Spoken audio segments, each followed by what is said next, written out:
A Hell's Angels woke up in the president's office, and the boss's widow was wearing his shirt. Trace woke to sunlight cutting through unfamiliar blinds and the smell of coffee he didn't make. His head pounded with the particular vengeance of cheap whiskey and grief, and when he tried to move, his body informed him that sleeping on a leather couch designed for intimidation rather than comfort had been a terrible choice. He kept his eyes closed and tried to piece together the night before, the funeral, the wake, brothers drinking until the pain dulled, the clubhouse emptying until it was just him and the ghosts and a bottle of Jim Beam he'd brought to the president's office because that's where Hawk would have wanted to be remembered. Trace had meant to drink one toast and leave. Instead, he'd apparently drunk the whole bottle and passed out on Hawk's couch like some prospect who couldn't hold his liquor.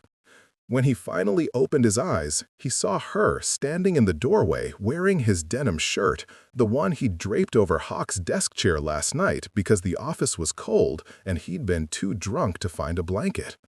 Elena, Hawk's widow, looking at him with an expression that was equal parts exasperated and something else he couldn't name. Her dark hair was loose around her shoulders and his shirt hung to her knees, and Trace's first coherent thought was that he'd fucked up in ways he didn't yet understand. Wait, before the next ride begins. If this story already hit you right in the chest, tell us where you're watching from. To ride with the Brotherhood through the next promise, loss, or redemption, subscribe and join the club. Engines up, back to the road. "You're awake," Elena said, her voice carrying the rough edges of someone who'd cried too much and slept too little. "Good. I was starting to worry you died in here too." Trace sat up too quickly, and the room spun. He pressed his palms against his eyes until the nausea passed. "I'm sorry." I didn't mean to. I was just drinking alone in my dead husband's office." She crossed to the desk, set down the coffee mug she'd been holding. "Yeah, I figured that out when I found the empty bottle at 3 in the morning. You were here at 3? Couldn't sleep. Kept hearing things in the house that weren't there. Thought I'd come check on the clubhouse, make sure someone hadn't burned it down during the wake." She gestured to him, to the couch, to the general disaster of his presence.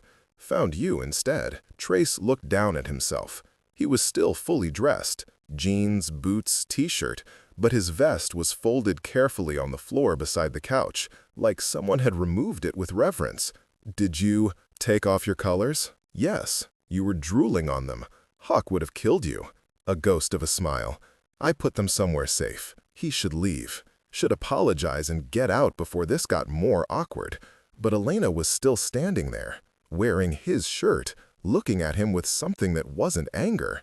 And Trace was still trying to process the fact that she'd been here at 3 in the morning, that she'd found him passed out and drunk, and hadn't kicked him out or called Bishop to haul him away. "Why are you wearing my shirt?" The question came out wrong, accusatory when he'd meant it to be curious.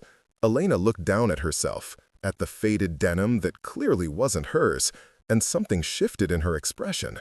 "Because it was here. Because I was cold. Because it smelled like—" She stopped, shook her head. "It doesn't matter. I'll give it back." "No, I didn't mean. Keep it. I just—" Trace ran his hands through his hair, trying to find words through the hangover and confusion. "I'm sorry. For being here. For drinking his whiskey. For whatever this looks like." "It looks like grief," Elena said quietly. "Same as mine. Just messier." She moved to Hawk's desk, her desk now, he supposed, though the thought felt wrong, and picked up a framed photo. Hawk and Elena on their wedding day, both of them young and laughing, the road stretched out behind them like a promise. She stared at it for a long moment, then set it back down carefully. "He loved you, you know, as much as he loved any of the brothers, maybe more." Trace's throat went tight. "He was my president, my brother. He was my husband, my everything.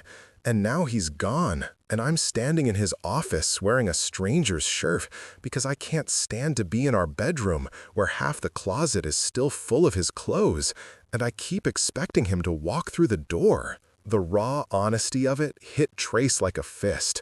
He stood, unsteady, crossed to where she stood, gripping the desk like it was the only thing keeping her upright. "You're not alone in this, Elena. The club will take care of you." That's what Hawk would have wanted. "I don't want the club taking care of me out of obligation." She looked up at him, and her eyes were dry but devastated. "I want him back. I want to wake up and have this be a nightmare." Her voice broke. Trace did something stupid. He pulled her into his arms, held her while she shattered against his chest, her sobs muffled by his t-shirt. He didn't know if this was allowed, didn't know if touching the president's widow was breaking some unspoken rule, but Elena was falling apart, and he was the only one here. And brotherhood meant showing up even when you didn't know what to do. She cried until she had nothing left, until she was just breathing against him, exhausted. When she finally pulled back, her face was blotchy and her eyes were swollen, and Trace thought she'd never looked more human. "I'm sorry," she whispered. "Don't be. You're entitled to fall apart. Not in front of people. Hawk always said." She stopped herself. It doesn't matter what Hawk said. He's not here to say it anymore. The bitterness in her voice was new, unexpected. Trace had known Elena for 5 years, had watched her stand beside Hawk at club functions and family gatherings, had seen her play the role of president's wife with grace and strength. But he'd never heard her sound angry at Hawk before. "You're allowed to be mad at him," Trace said carefully, "for leaving." "He didn't leave. He died. Heart attack at 48 while working on some prospect's bike. That's not leaving. That's just—" She made a helpless gesture. "Bad luck, bad genetics, bad everything. Still feels like abandonment." She looked at him sharply, and Trace realized he'd said something true that maybe he shouldn't have. But Elena didn't get angry. Instead, she sank into Hawk's chair, her chair, and put her head in her hands. "I don't know how to do this," she said to the floor. "Be the widow. Run the household without him. Figure out what comes next. Everyone keeps asking me what I need, and I don't know. I don't know anything except that I'm 36 years old and alone and terrified." Trace pulled up the other chair, the one Prospect sat in when they were getting lectured, and sat across from her. "You're not alone. You've got the club, the old ladies. I've got people who knew me as Hawk's wife. That's different than people who know me as Elena." She lifted her head, met his eyes. "Do you even know who I am without him?" The question was a challenge and a plea. Trace thought about it honestly. What did he know about Elena beyond her role as Hawk's wife? She was smart, he knew that, handled the club's books and kept Hawk organized. She had a degree in something, accounting, maybe? She liked old movies and made the best tamales at Christmas. She'd never ridden a bike of her own, but she'd been a fearless passenger, trusting Hawk completely on the road. "I know you're stronger than you think," Trace said finally. "I know you loved him enough to put up with the club and all its bullshit." "I know you're asking me who you are without him, which means you're already thinking about who you might become. That takes courage." Elena studied him like she was seeing him for the first time. "Why were you drinking alone in here last night?" "Because I couldn't go home to my empty apartment and pretend everything was fine. Because the wake was full of brothers telling stories, and I just needed quiet. Needed to be somewhere Hawk still felt present." "Did it help, the drinking?" "No, just made me sick and gave me a headache." He gestured to the empty bottle still on the side table. "Sorry about the whiskey. That was probably special." It was his favorite. He'd been saving it for when we retired, moved to the cabin we talked about buying. Her voice was distant. "Guess there's no point saving it now." They sat in silence, two people drowning in the same grief from different shores. Trace wanted to say something comforting, something wise that would make this bearable, but there was nothing. Hawk was gone, and no words would change that. "I should go," he said finally. "Let you have the office back. Stay." The word came out fast, almost desperate. "Please, I can't be alone right now." And you knew him, really knew him. Not the president, but Hawk, the man. Trace should have said no, should have recognized this for what it was. Two people in pain reaching for anything that felt solid. But Elena was looking at him with Hawk's wife eyes and drowning person desperation, and Trace was too hungover and heartbroken to be smart. "Okay," he said, "I'll stay." She made him breakfast in the clubhouse kitchen, eggs and toast that neither of them really ate, and they talked about Hawk, the real Hawk, not the legend. She told Trace about how Hawk had proposed on their second date, too impatient to wait for the right moment.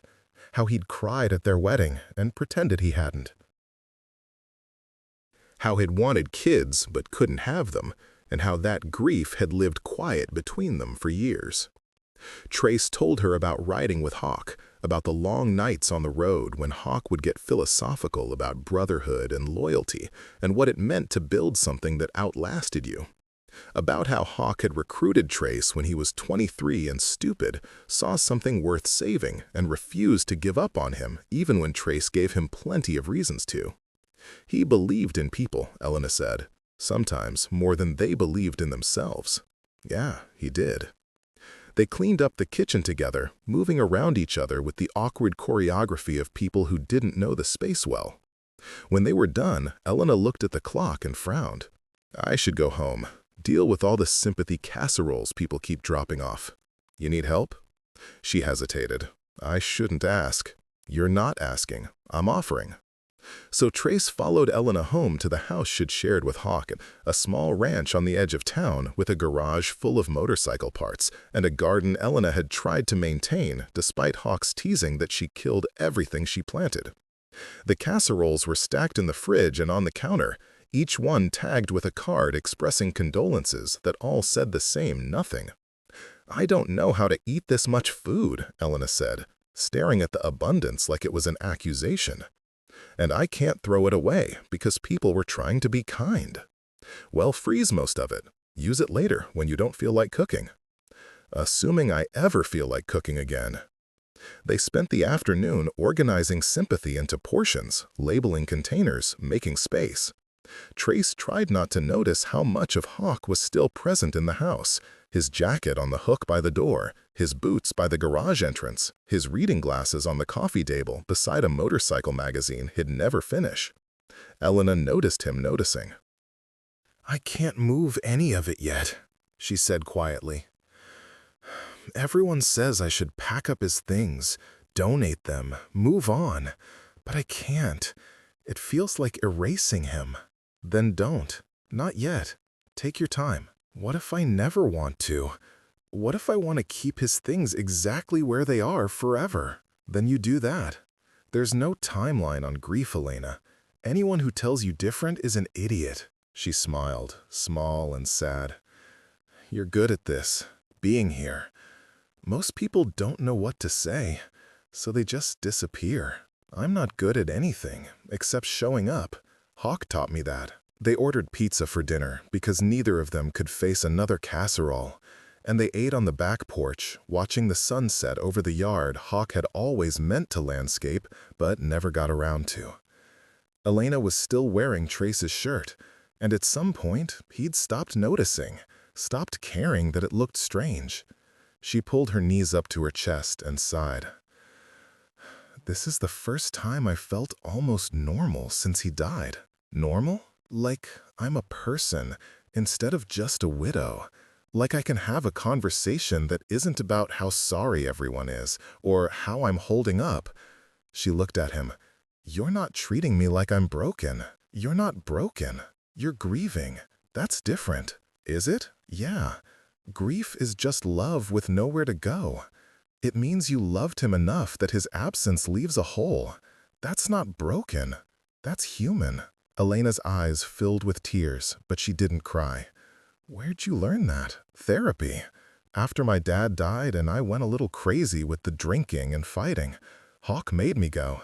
Said I could either talk to someone or find a new club." Trace smiled at the memory.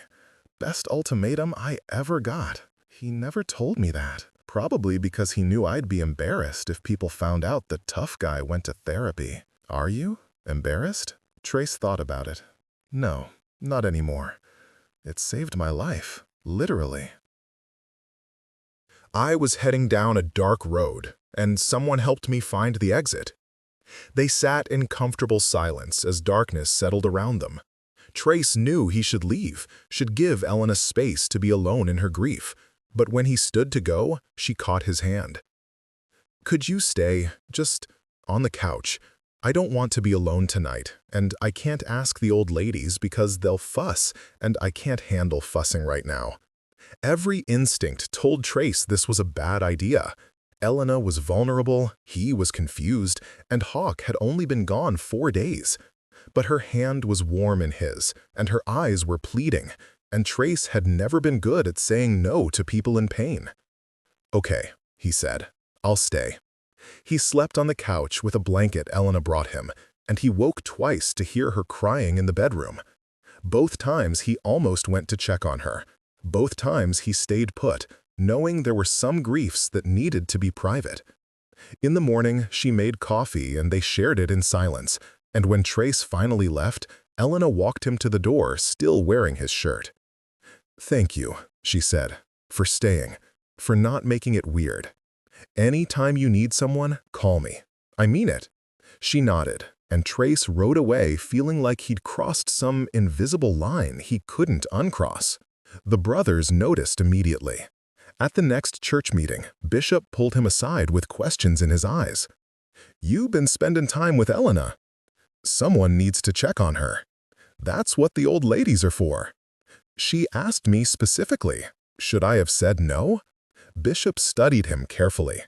"Just be careful, brother. She's vulnerable right now. And you've got that white knight thing where you try to save everyone. I'm not trying to save her. I'm just being there. Make sure that's all it is." But Trace wasn't sure anymore. Over the next weeks, he found himself at Elena's house more often than his own apartment, helping her sort through Hawk's things when she was finally ready. Fixing the leak in her kitchen sink. Sitting with her through the silence when words felt impossible. She still wore his shirt sometimes, had washed it and tried to give it back, but Trace had told her to keep it, and she had. They were careful never to be inappropriate, never touched beyond the occasional hug when Elena was falling apart, never said anything that crossed the line from friendship into whatever dangerous territory lay beyond it. But the brothers were watching, and the old ladies were whispering, and Trace knew it was only a matter of time before someone made it official club business. The confrontation came 6 weeks after Hawk's death. Trace was called to an emergency church meeting, and he knew before he walked in what it would be about. The brothers sat in judgment, their faces varying degrees of concerned and suspicious. Bishop, as VP and now acting president, sat in Hawk's chair and looked uncomfortable doing it. "We need to talk about Elena," Bishop said without preamble. "What about her?" "About the fact that you're over there constantly, that people are starting to talk, that it looks bad, Trace. For the club, for her memory of Hawk, for everything." Trace kept his voice level. "I'm helping a widow who has no one else. What exactly looks bad about that?" "The part where you're a single man spending all your time with a grieving woman who's vulnerable and alone," Diesel said from across the table. "It looks like you're taking advantage." "I'm not." "We know you," Bishop interrupted. "We know you mean well. But intention doesn't matter if it hurts her or the club. Hawk was our president. His widow deserves respect, which means distance. Let the old ladies handle it." "Elena doesn't want the old ladies. She wants—" Trace stopped, realizing how that sounded. "She wants what?" Bishop leaned forward. "You? Because if that's what this is, we've got a bigger problem." "It's not like that." "Then what is it like? Because from where we're sitting, it looks like you've moved in on your dead president's wife before the funeral flowers have wilted." The accusation landed like a punch. Trace stood, fury and hurt warring in his chest. "Fuck you, all of you. I loved Hawk like a brother. You think I disrespect his memory like that?" "We think grief makes people do stupid things," Bishop said quietly. "We think Elena is lonely and you're convenient. We think this needs to stop before someone gets hurt. I'm not stopping being her friend." "Then do it at a distance, in public, with witnesses." "We're not saying abandon her, Trace. We're saying protect her, protect yourself. Don't let this become something it shouldn't be." Trace wanted to argue, wanted to tell them they were wrong, that Elena needed him and he was just helping. But looking around the table at his brothers' faces, he saw the truth. They weren't entirely wrong. Something had been building between him and Elena, something neither of them had named, but both had felt. And maybe it was just grief seeking comfort. Or maybe it was something more dangerous. "Fine," he said finally. "I'll back off." He left before they could say anything else, rode hard and fast to nowhere, trying to outrun the knowledge that the brothers were right. He'd been spending too much time with Elena, getting too comfortable in her space, letting the lines blur between friendship and something else. He didn't call her for 3 days, ignored her texts asking if he was okay, stayed away from her house even when he wanted desperately to check on her. On the 4th day, Elena showed up at the clubhouse with fire in her eyes. "Why are you avoiding me?" Trace looked up from the bike he was working on, tools freezing in his hands. "Don't lie. You disappeared. No calls, no visits, nothing. Did I do something wrong?" "No, God, no. This isn't about you." "Then what is it about? Because 3 days ago we were friends, and now you won't even answer my texts." Trace set down his wrench, wiped his hands on a rag he didn't need. "The club thinks I'm spending too much time with you, that it looks bad." Elena's expression went cold. "Looks bad? For both of us. People are talking, Elena, saying I'm taking advantage of you, that we're—" He couldn't finish the sentence. "That we're what? Together?" She laughed, bitter and sharp. "God forbid the widow have a friend. God forbid someone actually want to be around me for reasons other than obligation. That's not fair. None of this is fair.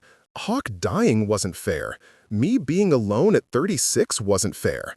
And you disappearing because people are gossiping definitely isn't fair." Tears spilled down her cheeks. "I needed you, Trace. These last few weeks, you've been the only person who treated me like a human being instead of a tragic story. And now you're leaving too because the club decided it looks bad?" Trace felt something break in his chest. "I'm not leaving. Yes, you are. You're choosing them over me, just like Hawk always did." The comparison to Hawk hit him like a slap. That's not true, isn't it? The club comes first, always. That's the rule, right? Brotherhood above everything, even basic human decency. I'm trying to protect you. From what? From having someone who gives a damn whether I eat or sleep or survive the night? From having someone who actually wants to hear about Hawk without getting uncomfortable?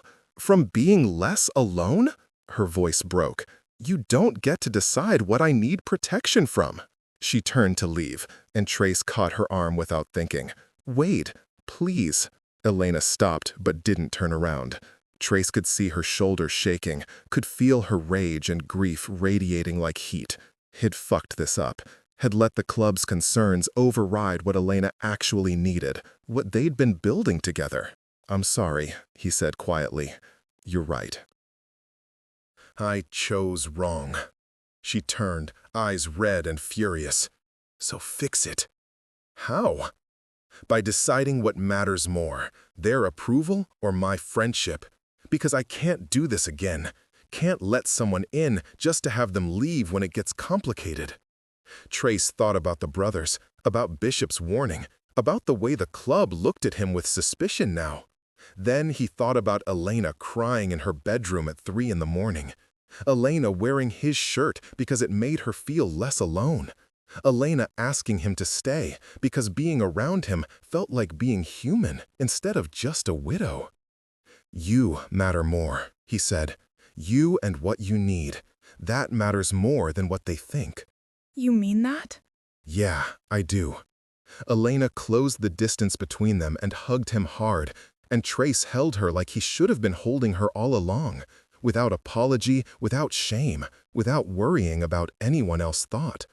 When she pulled back, her face was softer. I'm not trying to replace Hawk. You know that. "I know. But I can't put my life on hold because he's gone. Can't stop living because people think I should grieve longer or differently. And having you around, it makes me feel like maybe I can survive this." You can. "You will." With you? The question carried weight neither of them were ready to examine.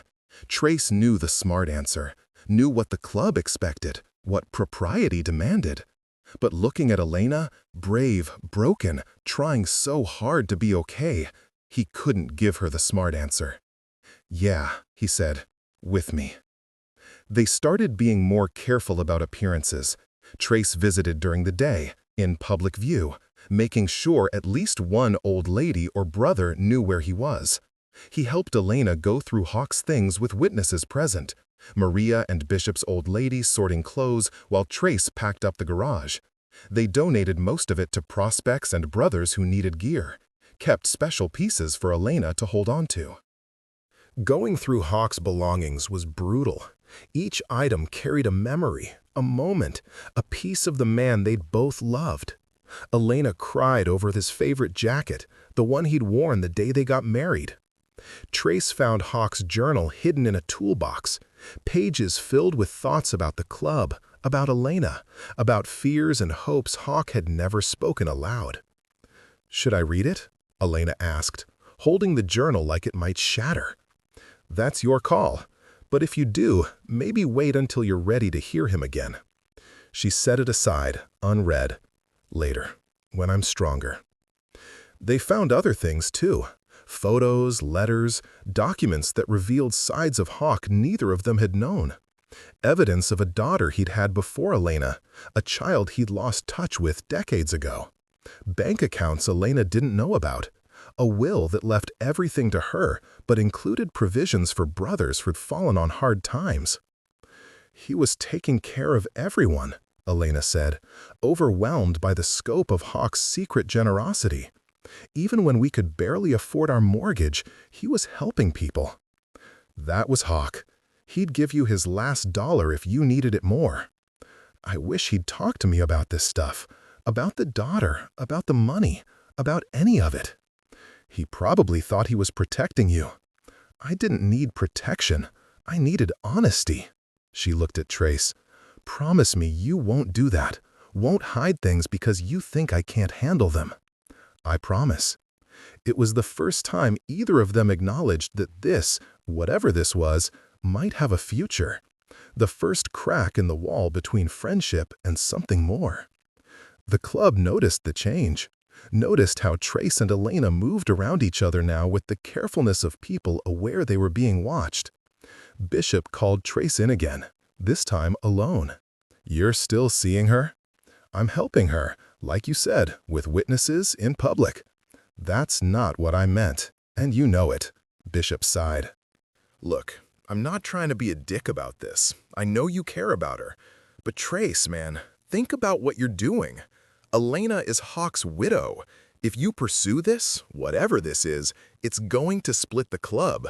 Brothers are already taking sides, arguing about whether this is disrespectful to Hawk's memory. Hawk would want Elena to be happy. Maybe, probably, but he'd also expect his brothers to give her time, space, respect. It's been 2 months, Trace. 2 months since we buried him. You really think this is the right time to be developing feelings for his wife?" "I'm not—" Trace stopped, caught in a lie. "I don't know what this is, Bishop. I just know that Elena needs someone, and I'm the person she chose. I'm not going to abandon her because it makes people uncomfortable. Even if it costs you your patch?"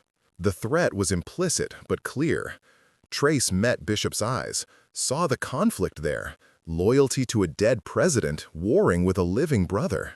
Even then, Trace said quietly. Bishop nodded slowly.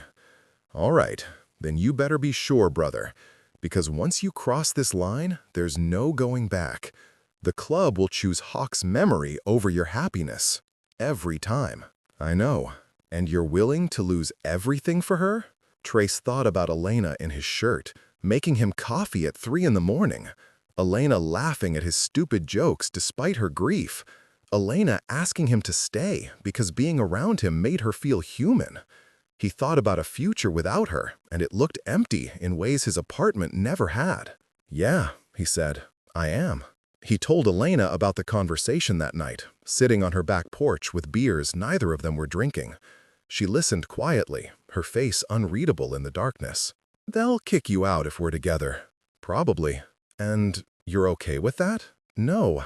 But I'm less okay with the idea of walking away from you to keep them happy. Elena was quiet for a long time. I loved Hawk.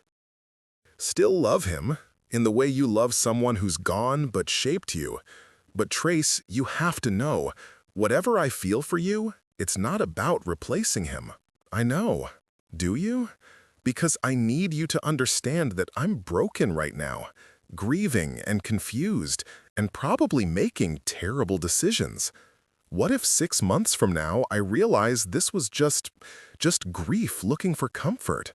What if I hurt you? Then I get hurt. I'm a big boy, Elena. I can handle it. But the club doesn't get to decide who I care about. That's my choice. He looked at her. But this is your choice too.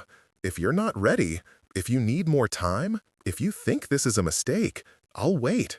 Or I'll walk away. Whatever you need.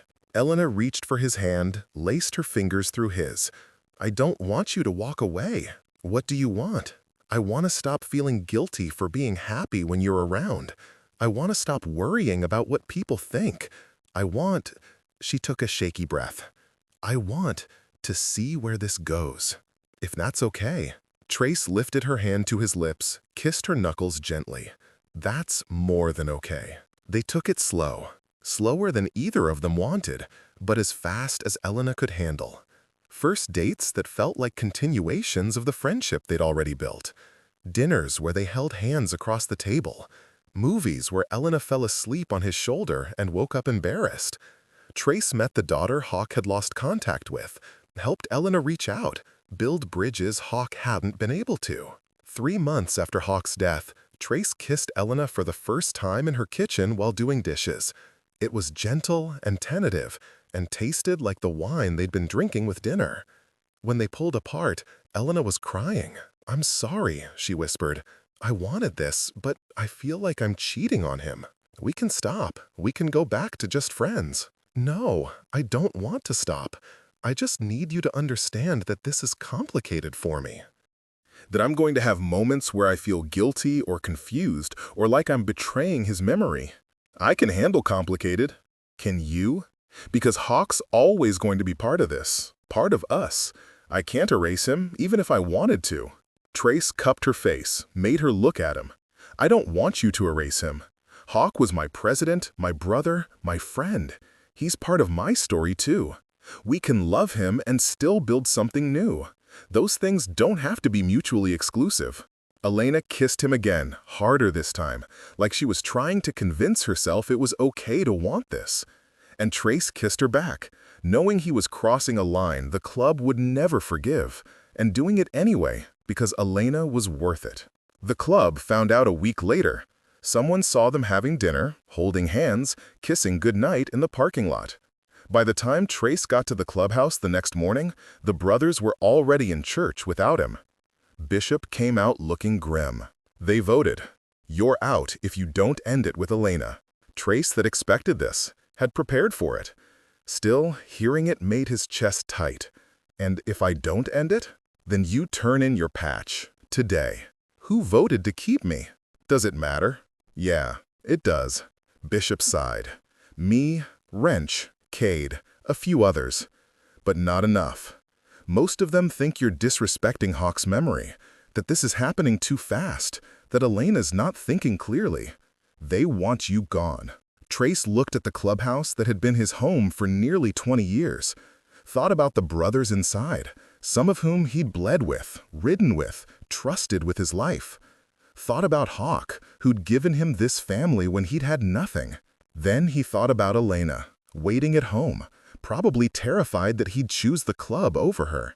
"Tell them I'm out," Trace said. Effective immediately. Bishop's face fell. "Trace, man, think about this." "I have. I choose her, Bishop. I choose Elena. You're making a mistake." "Maybe, but it's mine to make." He turned in his patch in the clubhouse office, Hawk's office, where this had all started with a drunken night and a borrowed shirt. The current president, a brother named Cole, who'd never particularly liked Trace, took the vest without ceremony. "You're done here. Don't come back."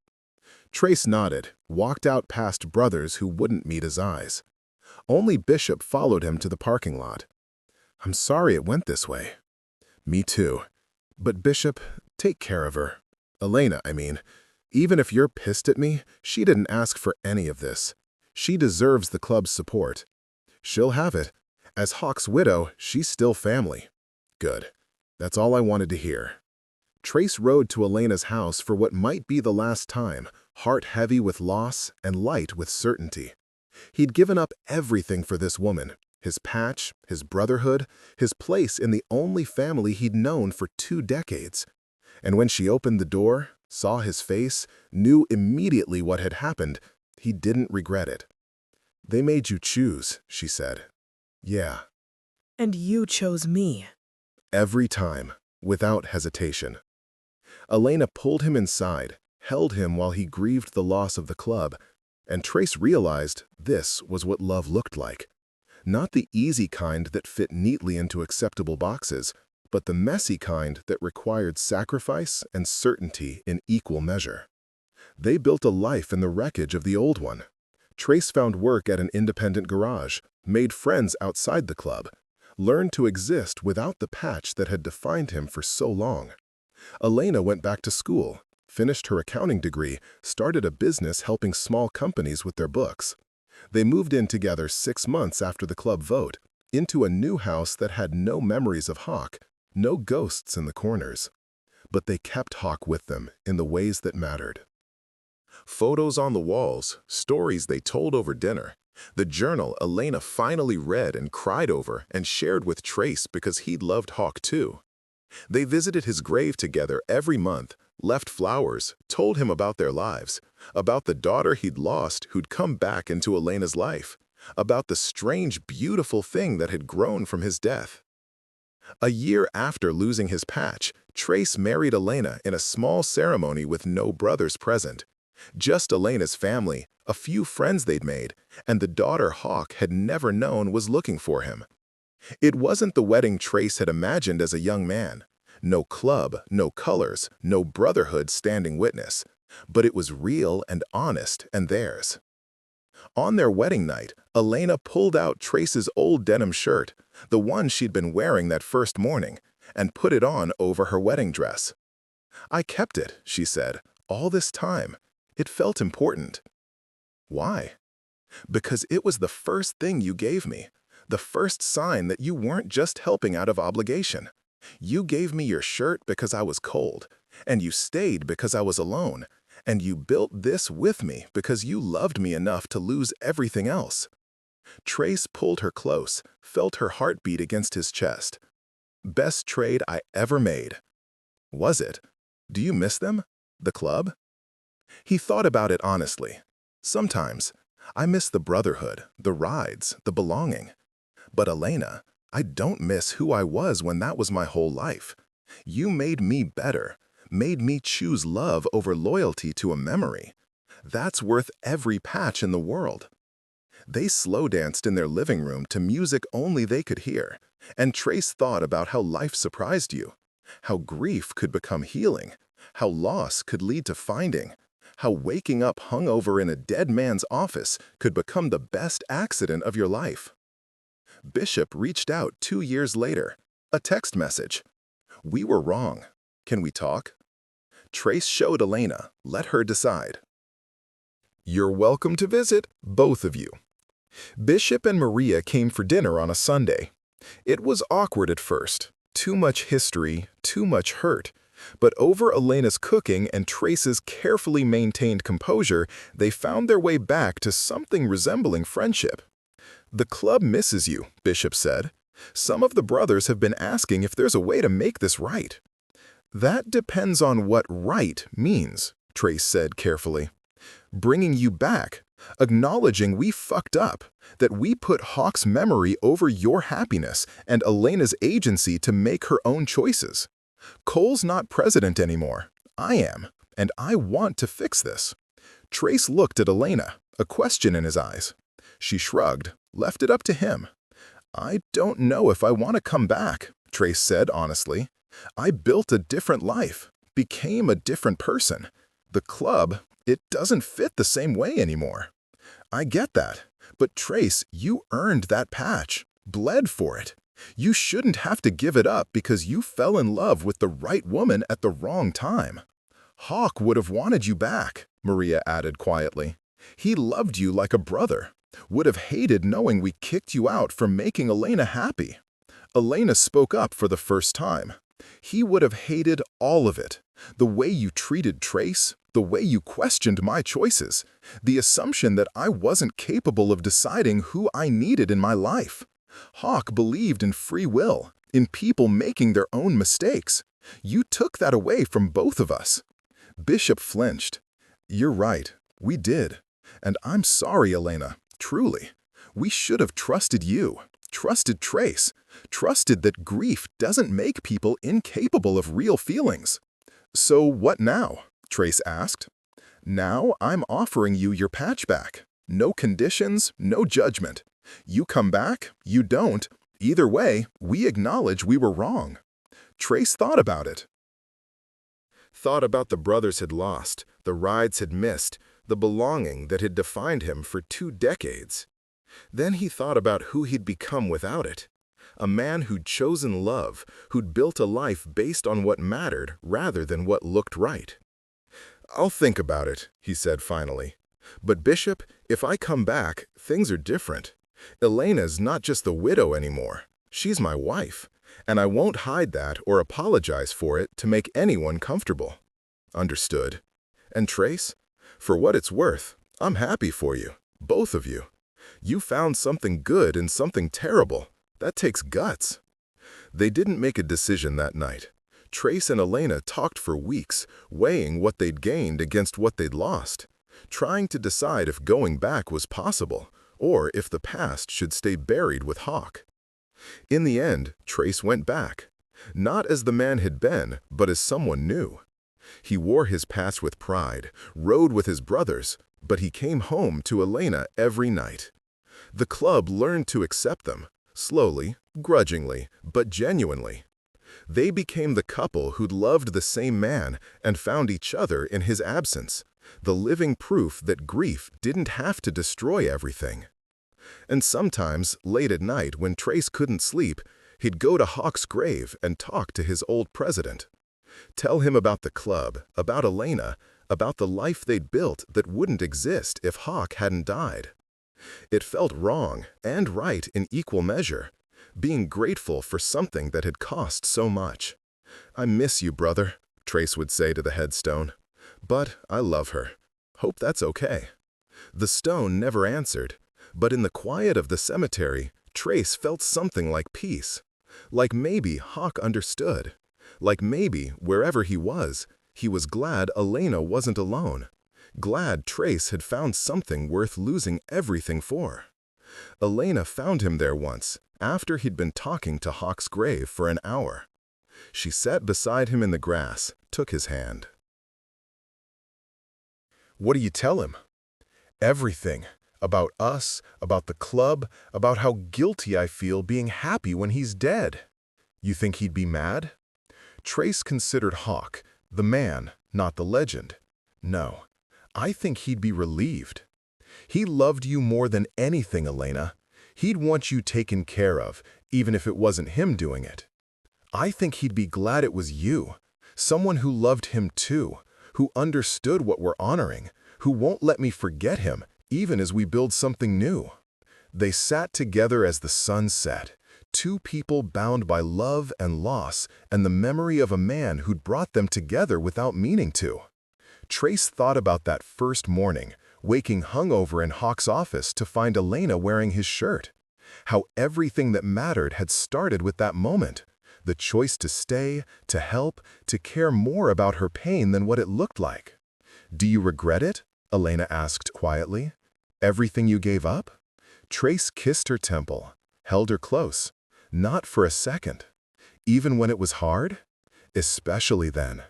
The hard parts proved it was real, that I wasn't choosing you out of grief or obligation or guilt. I was choosing you because you're you, because loving you makes me better than I was. Elena turned, kissed him soft and sure. "I love you. Not instead of Hawk, but alongside him. Is that okay?" "More than okay. That's perfect." They drove home together as darkness fell, back to the life they'd fought for and earned. Trace still rode with the brothers sometimes, but he always came home. Always chose the woman who taught him that love wasn't about replacing what you lost, but about building something new from the pieces that remained. And when Trace was old and gray, when the rides grew shorter and the memories longer, he'd look back on his life and know that waking up in that office had been the beginning of everything that mattered. The shirt, the coffee, the choice to stay when leaving would have been easier, all of it had led him here, to Elena, to a love that had cost everything and given back more.